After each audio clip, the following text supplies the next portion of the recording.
must be really, when they come in here, the reaction must be quite amazing, because it is pretty inspiring, isn't it? What do most people ask you?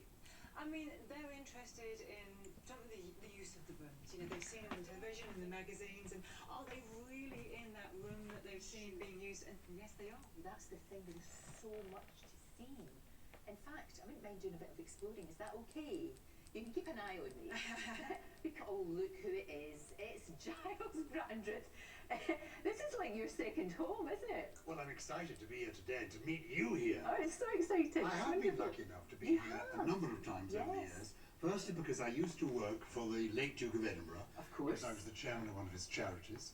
And now I'm involved in a couple of the charities of Queen Camilla, the Queen's Reading Room, and the Queen's Commonwealth Essay Prize. And events take place here. And I love it, because this is an extraordinary building. It's living history. It's been open to the public since 1993. Why is it open to the public? Because you may remember, 1992, there was that terrible fire at Windsor Castle. That's right. Very distressing for the Queen in particular, the royal family overall. And the Queen decided, we can't open Windsor Castle anymore. Let us open Buckingham Palace for the first time. Right. So that's when members of the public could come in. I think it was about £8. You went on a tour then. But new bits are being opened every year, including, I think you're going to see a bit of the East Wing. We are very lucky. Which was put up in Queen Victoria's time. Right. Queen Victoria had a favourite builder called Thomas Cubitt, who built the East Front and the famous balcony. And why he is of particular interest is that he is, or was, the great-great-great-grandfather of Queen Camilla. Oh. So when Queen Camilla steps out on that balcony, she feels a sense of family pride because her great-great-great-grandpa built it. Isn't that amazing? It's These amazing. connections. Well, that's what's so wonderful about this place. It is living history. As we walk across here, Shall we? Well, shall we? Look at this. Go towards the bow room. You think of all the people who have been here. You do. Members of the public come here when they go to a garden party, Of course. but also ambassadors when they come from foreign countries to present their credentials to the sovereign. They come through here. High Court judges, when they're appointed, come here to be knighted by the sovereign. Bishops, when they're appointed, because the king is head of the Church of England. They all come here into this room, which is called the bow room. The ballroom. Why is it called ballroom? Because of the bow window. Oh, of course. Well, that Oh, makes it's a sense. ballroom. It's a In here, they have ballroom. receptions of different kinds. Last time I spoke in this room, Yes. some years ago, for an event for a charity called Fields in Trust, the president was the Duke of Edinburgh, the late Duke of Edinburgh, and I thought I was going rather well. But he kept going, oh, this is so boring. We've heard that joke before. Oh, for goodness sake, man. Oh, dear. And you say to the crowd, don't believe a word he says. He makes it all up as he goes along. You've been heckled. I was being heckled by the Duke of Edinburgh. It was quite unnerving. He could be quite frightening. I'm sure you could. But also, when I wrote my book about the Queen, I was privileged to come in here and witness what goes on in that room. Oh, this one. Which is called, they have a day called Credentials. And this is where the ambassadors present their credentials. And an equerry will bring the ambassador through with an equerry, knock on the door, in they go, and the sovereign will give them 10 minutes of time, and then press a little secret bell under a table, which means the equerry opens the door again and your time is up. So if you're boring, Yeah, exactly. So please don't press that I'm button. not going to press any buttons I at all. also saw the Queen knighting somebody in there, and I was interested because she was quite a small lady, and it was quite a big person being knighted, and she produced this sword, which turned out to be the sword that she always used, the sword of her father, the ceremonial sword, which she did the dubbing with. Right. I don't know what sword the king uses. But you come through here, Yes. if you've been to a garden party, you can actually come in through the front entrance, Right. and you go out through these wonderful So windows. this is where it all happened. This is where it all happens. And you go into this garden, which is the largest private garden in London. Right. But you've got to get the timing right. I once arrived a little bit late, 4 o'clock. I thought that's on time, but it wasn't. I went out, I heard them playing the national anthem. I thought this was rather nice. Then I realised that just over there was, the Queen, Yes. Wales, or the whole lot. So I quickly... Oh, Giles. And I did actually once here, I did meet, standing about here, literally about here, Yeah. James Callaghan. Remember him? I do, the Labour Prime Minister, Labour Prime Minister, of British course, Prime Minister. of course. And he'd just been appointed Prime Minister. And I said, oh, Mr. Callaghan, congratulations, sir. And you now, you meet the Queen on a regular basis. You're friends with the senior royalty. He said, oh, no, young man, remember this. Senior royalty, they offer you friendliness, not friendship. Never forget the difference. Right. And that's why... to come this morning. We're going to do a big tour of everywhere. We've got some familiar faces waiting. Tyler telling us how he broke royal protocol with the King, and find out how Ellie Simmonds made royal history when she was just 14 years old.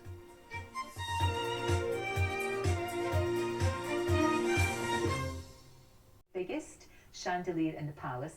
Apparently it gets lowered by remote control, so that they obviously can give it a clean. We wouldn't want Del Boy up there, would we? That would be a wee disaster. This room though also hides a fantastic secret. If I walk over here, you can see it looks like it's a beautiful mirror, isn't it? It's absolutely gorgeous, but there's something very special about this huge mirror and the cabinet as well, because if you put your hand under here, you can pull it out. I'm not going to pull it right out. It's actually a hidden doorway, and the doorway leads to the royal family's private apartments in there. And the King, of course, can use it to enter, leave the room discreetly whenever he so wishes. Isn't that great? Now, if you're lucky enough to come to an event at the palace, well, it's rooms like this where you would be hosted, and then the reception would continue just out here. This is the picture gallery, and as you can see, it is filled with priceless works of art. And at typical palace reception, there would be about 300 guests in here, filling up this beautiful room. Today, there's two of our team. Tyler and Ellie are here. It's so good to see you. Isn't this posh? I know it is, isn't it? It is proper. Now you two, you were at an event with the King, what, just a couple of weeks ago? Yeah, it's like our second home, isn't it? It is. That's that. I'm walking up with slippers on. Right? It's like that. No, we've been very fortunate to be here a couple of times before. Yeah, exactly. And you, when you met the King, it was very special, wasn't it? It was. That photo of you two. But you know what? The first time it came around was a few years ago, and actually, when I met him, it's almost like when you go to shake someone's hand, but Yeah. I just forgot where I was for a second and went to spud him like a fist bump, right? Spud was that you? So but I was scared he was going to cabbage me, so it was a bit of an awkward interaction. And then I was like, right, I need to teach you how to fist bump now. Oh, So now, that's when it's developed to where we are now. We've got like a 6-piece handshake. You do the whole thing? He's like, yo, Ty, I remember. He was like, I remember. That's amazing. I know. Oh, it's so good. And you were what, 14? Yeah, 14 was when my first time I came here, and I got my MBE by the Queen. Oh, so Ellie. yeah, it was wonderful experience, and to bring my grandma as well. Oh, you got your granny with you? That's I lovely. did. She loves the Queen, so for me to bring her along, we were just I was quite nervous though to meet her. Was you? Yeah. Yeah, Really nervous. really nervous. You couldn't mess it up more than me. Really. And I think he would have liked that. Yeah. I would really like that, because you were just treating him like you would treat anybody. We was talking about jerk chicken and Brixton Market. He's got this amazing ability to just keep a conversation going from Yeah. person to person. I know it. He's got strong chat. Yeah, he has. Like he was talking to me when we came last for the Prince's Trust about me racing a dog and like swimming with a dog, and I thought isn't that just wonderful? You know, like that's such nice like chat, just like normal chat, isn't it? And Yeah. you know what? It must be really hard, you know, because everybody, you all sort of don't quite know where to put yourself when you get into the royal family, and they are so good at putting you at ease. Yeah. Because it is a bit, it's nerve-wracking being in these kind of situations, But isn't they're it? just human beings, you know, human beings. And when you have that chat, it just brings everything down to earth, and we're like, oh, actually, you can relax now. Yeah. I mean, Oh, and it Oh, listen, what's that? these clocks keep going off, and I don't know what time it is. Oh, wow, this is Oh, lovely. it's like a tune, isn't it? We It's could like have a little like sort of early morning wake-up call. Royal remix. I like that. Of all the memories that you've had of this, Yeah. what's really kind of impressed you? Do you know what? Go on then. You been to the toilets yet? Not quite yet, thank you. Right. But when I do, I'll let you know. Just saying, right? I'm just saying, because this is the first time I was here. I was like, oh, where's and all the toilets, like massive doors, and I'm like, they're in there, it's like proper posh, like nice. But then the hand cream in there is different levels. And I tried to look it up, couldn't find it anywhere. Did you? Tried to do like a little Christmas present, but it didn't work. I could spend hours in here just Yeah. looking at all this, and of course people are going to get the opportunity to do that. Special. That's the thing, you know, everybody can come and have a look and see all these amazing works of art and all this, and it is a piece of history, isn't it? It's wonderful. It really is. So what are you going to do the next time you meet him then? Next time you meet the King? I'm gonna have to kiss him on his forehead at this point. I got nothing left, guys, to be honest. I really don't. Could you not teach him a bit of a dance or a bit of DJ Do a set. little jive or a Yeah. DJ set. I mean, yeah, the possibilities are endless at this moment. We'll come in it. I don't know if they'll trust us back in it. And he's such a good sport, he would just go along with it. Thank you both so much. Thank you. Great to talk to you in such beautiful, beautiful surroundings. Right, in just a moment, what's it like to actually work here? Well, I'm going to be meeting some of the staff who keep everything fit for a king. But first, a few things that you might not know about one of the most famous buildings in the world.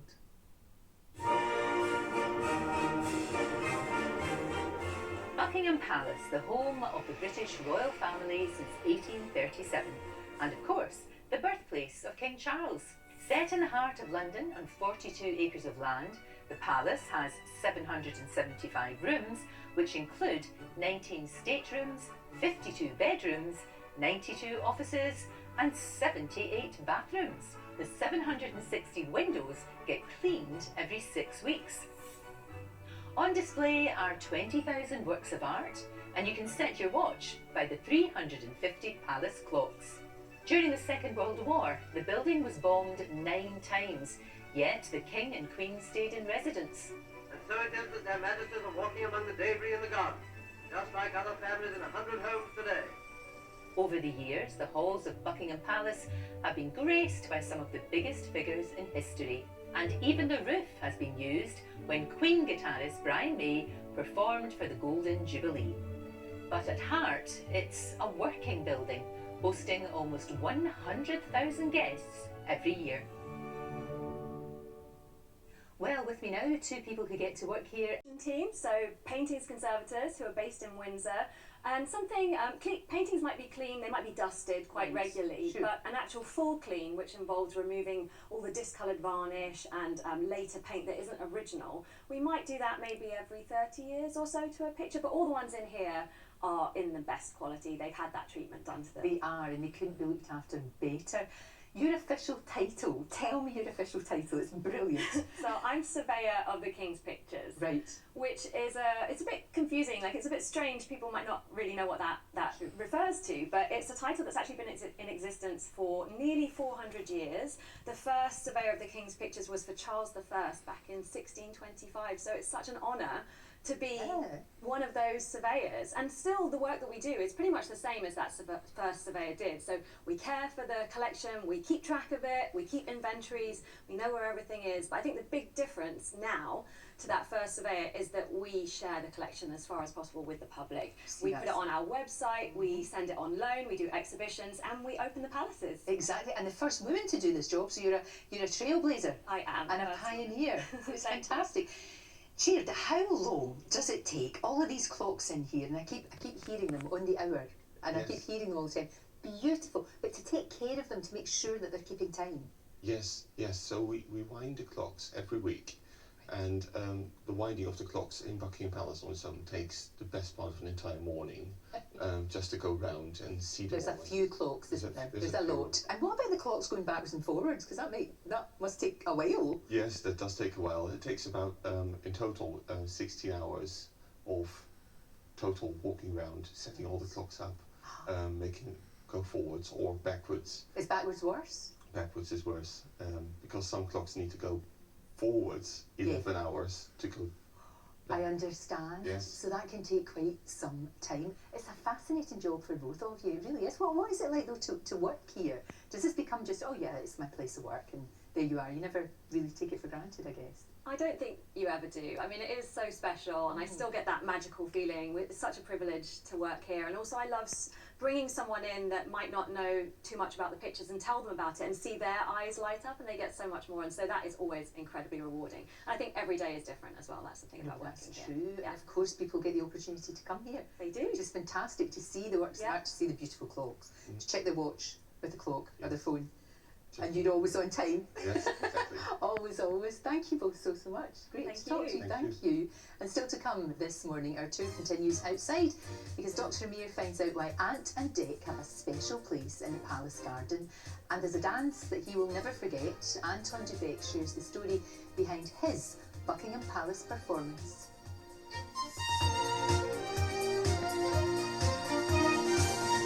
Welcome back to to Buckingham Palace. Well, we're here all morning for a very special show to mark the annual summer opening to the public of the palace. And you might recognise where I am now. This is the East Gallery, but it's also where James Bond met the late Queen. You'll remember that famous sequence for the London 2012 Olympics, where Daniel Craig escorted Queen Elizabeth and the corgis right here. It's filmed where I am, and apparently the Queen never even told her family that she was doing it, so the very first time they saw it was on telly, just like all the rest of us. Now, in a moment, I'm going to be exploring the throne room with Dame Floella Benjamin, talking about the day that she was honoured by the King. That's after the competition. Morning, let's supersize your summer with an epic prize. As you can see, they've been updated for the King's coronation with the initials of Charles and Camilla. These aren't the only ones though. Queen Victoria's throne is just over there. It's nearly 190 years old. And just to the side, I have to say, I think this is my favourite portrait of the late Queen. It was painted for her Diamond Jubilee, and you can see the gorgeous little dogs. They're corgis, aren't they absolutely beautiful? I love that painting. She looks so kind and so happy, as she would be with her doggies. Lots of famous photos have been taken in this room as well, at the coronation for example, but also royal weddings. This is where William and Kate were pictured when they came back from Westminster Abbey. Now, in recent years though, this is where you might come to collect an honour from the royal family, an MBE or an OBE. It's where investitures happen. And joining me now, a real life Dame Floella Benjamin, and you collected your award in this very palace. And I'm wearing it today. It's beautiful. That is a very beautiful piece of jewellery. It really is. That must have been an amazing day. It was. It truly was. I just wish that my beloved mother were here to see it, was there to see that day. But I did wear a handbag that she left to me. And my sister came and she wore a scarf, so my mother was present with her. You felt as if she was part of something that, I mean, it's a big deal, Floella, isn't it? It's a big honour. And of course you'd already got the OBE, hadn't you? You'd got that, but that was from the late Queen. That's right. The Queen, what a wonderful woman she was. She was like a walking encyclopedia. She knew everything about everything. She did. She really did. And you can feel her presence everywhere. Absolutely everywhere. That beautiful painting we just saw with her beloved dogs, of course. But she had a great sense of humour. I think, you know, it was a shame that the general public didn't really get to know the real Queen. Sure. She was very kind of full of life, real life comedy. She just loved mimicking other people, and she just loved telling stories. She said so many stories with me that I just felt quite honoured to have got to know that side of her. Oh, that's lovely, because a lot of people don't. We don't. So that's a beautiful memory for you, of course. As was the coronation. You were front and centre of that coronation. That was incredible. And all of the rehearsals that you would have had to have done, all of that. Yeah, we had the rehearsals here. Right. And I remember everybody was a bit nervous because it was they sort of laid the whole thing out like Westminster Abbey. Right. And I was carrying the sceptre with Dove, but not here because it's worth over £400 million. 400 million? Million. Crikey, what a responsibility. But no, I was carrying the broomstick here. Right. I only carried so the broomstick. Just pretending. You know, so we were all kind of learning our parts, what we had to do, walking in unison. And I looked down on the red carpet, and there was a white feather inside Buckingham Palace. That represented my mum. I said to everyone, don't worry, everything's going to be wonderful, because my mum is here, she's looking over like at everything. Like a wee angel looking at you. That was a great day. It was just an incredible kind of thing to be part of, part of history. I feel that with the coronation, it was like a glimpse into the future, embracing diversity. Of the biggest back garden in the whole of London.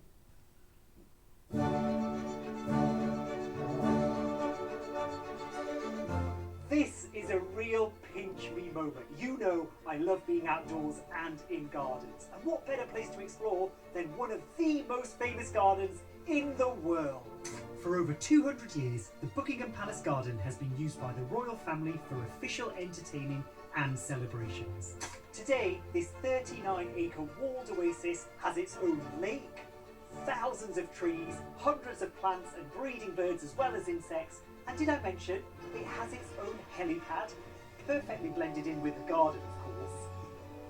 It is the largest private garden in London, but also opens up to the public during summer and plays a key part in the busy calendar of events. The most famous being the garden parties, where guests enjoy close to 30,000 cups of tea and a combined 40,000 cakes and sandwiches. Gardens manager Claire is going to show me the areas of the garden that the public get to see on the tour, plus I've special permission to walk on the lawns. Claire, I've got to say, you have got my dream job. Am I right in thinking you're the first female gardens manager of the palaces? I am, yes, yes. So you're quite an icon then. Thank you. One of the most public-private gardens, I think, anywhere in the UK, if not the world. We have private space for the monarchy. Now these trees, they're pretty famous, aren't they? These trees were planted by Queen Victoria and Prince Albert. Unfortunately, we don't know who planted it, which one. So we've looked at photos to see how Queen Victoria and Prince Albert might have walked up to do the tree planting and which side they were on. So we look like Ant and Dec. This is the herbaceous border to end all herbaceous borders. You work with the head florist to take some of these flowers, cut them and put them in bouquets inside. We do big handfuls of flowers, especially for the state occasions. Can you let us in any secrets? What are the royals' favourite flowers to be cut from the garden? We have some delphiniums, which are a particular favourite. I love that colour. It's a very good dark blue. Now the king is well known for his environmental work, but also his fondness for gardens. How much is he involved in all of this?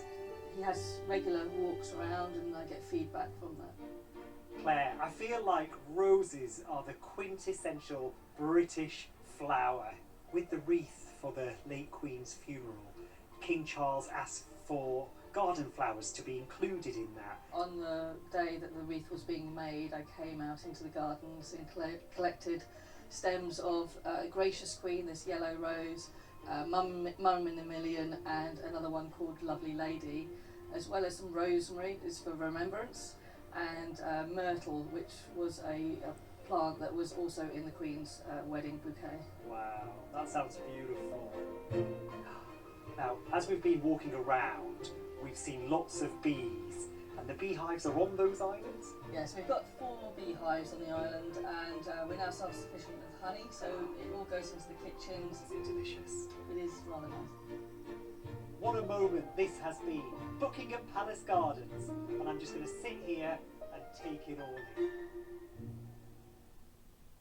Oh, thank you, Amir. That was lovely, absolutely gorgeous. Now, I have come into the blue drawing room. At one time, this was actually the palace ballroom until Queen Victoria had a bigger one built because she loved to dance. With me now, somebody, well, who's actually danced here, of course. Anton de Beek, how are you? Look at you, you look fantastic. Can we do this? Look, Isn't this fantastic? Well, it's kind of what you're used to in the world, isn't it? It's lovely. I do love this room. I was fortunate, enormously fortunate. Erin and I, we danced. I don't quite know where to look. Tell me though about this part of the building. Well, we are in the East Wing, which is terribly exciting as it's the first time the public are going to be able to see it on these tours. And this is the wing that was built by Queen Victoria and Prince Albert to house their ever-increasing family. They had 9 children. And we are in the yellow drawing room, which is one of the rooms incorporating a lot of artworks that came from the Royal Pavilion, which is George IV's seaside residence in Brighton. Right, there's a real, obviously we can see looking around, is there a Chinese feeling about this room? Yes, George IV had a particular sort of penchant for Asian works of art. But what we also have in this room are sort of fixtures and fittings from the Royal Pavilion. So the curtain poles, for example, the fireplace, they were all stripped out of the Royal Pavilion and brought up on artillery carts over 2 years. It was 143 loads of objects and fittings brought up to London, and Prince Albert personally oversaw the fitting out of these rooms. But actually the wallpaper that we see now is not dating from Queen Victoria. This was actually put up by Queen Mary, but it was in the saloon at the Royal Pavilion, and everything mostly went to Kensington Palace when it was stripped out of the Royal Pavilion, and Queen Mary, hunting in stores at Kensington Palace, found it and rehung it in about 1911. And it's been painstakingly conserved as part of the resurfacing project. So it's taken off the wall, conserved, cleaned, and then hung back on the wall. The work that has gone into this, I know it's taken a long, long time, but it has, as you say, lovingly restored. I mean, people have spent hours and hours and hours getting it absolutely just right, so that visitors can come and see it in all its glory. Yes, and I hope they're really going to enjoy it, because it's such an exciting thing for us to be able to show these rooms. No, because they've never been seen before, so this is brilliant, and as of tomorrow they absolutely will be. Now look, we have to go to the room where the famous balcony is. Shall we go? Because that's going to be fantastic. I can't wait to see that. I mean, that has got so many stories, hasn't it? It's definitely got the wow factor. So whereabouts are we right now then? What's this? We are in the principal corridor, which is a corridor that runs the entire length of the East Wing. It's 240 feet long. No wonder you all wear flat shoes, I'll tell you. And of course, the room that we're going into, which is of course behind the famous balcony, you don't usually film in there. It's not somewhere that's used a lot. No, it's only really used for sort of things like Trooping the Colour or His Majesty's Christmas message last broadcast last year. Right. So it's a really special room, and it's only really members of the royal family who use it for sort of, meetings or receptions. Feeling so very, very, very honoured indeed. Can't wait to get in there. But see, before we do, let's look back at some of the fantastic and iconic moments that have been seen and we see on that balcony. Coronations, celebrations, weddings, and of course, waves. The iconic central balcony at Buckingham Palace has become a symbol of national unity, connecting the royal family and the public. It was Queen Victoria who started the tradition in 1851, and a future Queen Elizabeth made her balcony debut with her parents when she was just over a year old. To commemorate the end of World War II, Prime Minister Winston Churchill appeared alongside the royals, with the family making 8 appearances throughout the day. Huge crowds greeted Princess Elizabeth and the Duke of Edinburgh after their marriage, and many royal weddings have followed, always sealed with a kiss. In a TV first, the late Queen's coronation attracted millions of viewers around the world, and over her 70-year reign, the balcony was a focal point for birthdays and milestone jubilees, where younger royals sometimes stole the show. In 2022, Queen Elizabeth made her final balcony appearance at her Platinum Jubilee, and a new era of the British monarchy began with the coronation of King Charles III and Queen Camilla. Well, here we are. The room behind that famous balcony. This is extraordinary. Those are the doors there that open up onto the mall. Now, we're not allowed to open them up this morning, but just imagine the generations of royals who've gathered in this very room. You can see the balcony there through the curtain. This, of course, is where King Charles and Queen Camilla would have been on Coronation Day. And, well, with me now is somebody, you were there that very, very day. It's so good to see you, Chris. Chris Jackson, royal photographer, right here. And you got that incredible image. And I always love images behind people. That is such a great picture. Well, it's amazing to be back. It was, an incredible day. Lots happened since then, but to be here on the day of the coronation, right behind the King and the Queen, in that never-seen-before angle, because of course it hasn't happened up to that point. Of course. It's very special. So oh, it was. It's amazing. Such a great image. But you got caught as well. You got caught on camera, didn't you? Because somebody took a picture from the usual picture you would get from the front, and then we saw you. I was desperately trying to stay out of the way of my colleagues who are on the Queen Victoria Memorial down there, obviously getting that picture of King and Queen from the front, our new King and Queen. So I was ducking around, trying not to get in their shot. I had to get a high elevation for the picture, so you occasionally saw my hand popping out behind the King and the Queen. But I got so many messages from friends and family afterwards, and if you want to get about 500 new Facebook friends, pop up behind the King and Queen that's on the coronation day. That's the way to do it.